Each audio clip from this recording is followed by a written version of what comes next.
sur les 19 millions de salariés du secteur privé, il y en a 25% qui ont ouvert leur compteur CPF. Donc, 75% qui ne l'ont pas fait. Bon. C'est pas grave pour le CPF. Parce que, pour le CPF, je vois, qui a ouvert son compteur ici?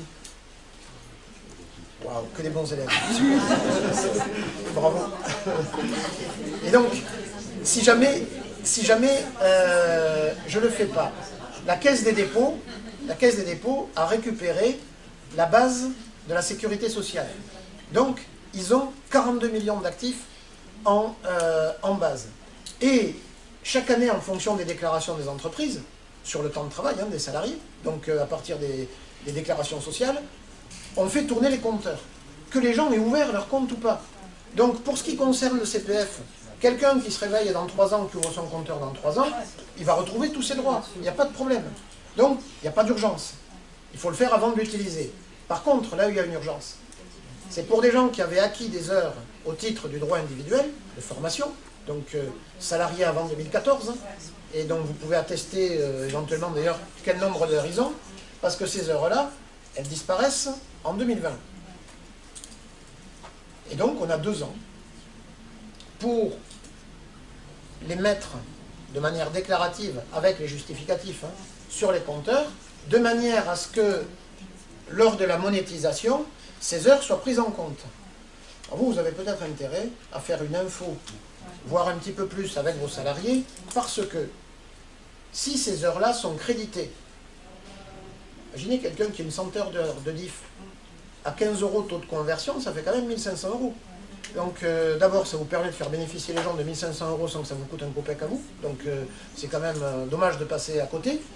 Et ensuite, si vous avez une politique de CPF un peu active, c'est le moyen pour vous de finalement récupérer ou bénéficier de ces 1500 € potentiellement pour des projets que vous pourriez partager avec le salarié.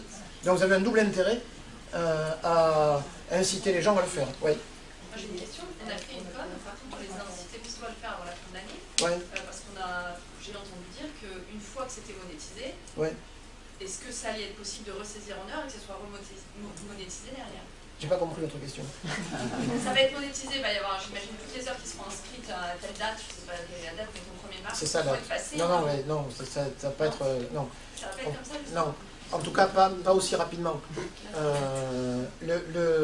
La monétisation, la Caisse des dépôts ne va pas la faire au 1er janvier.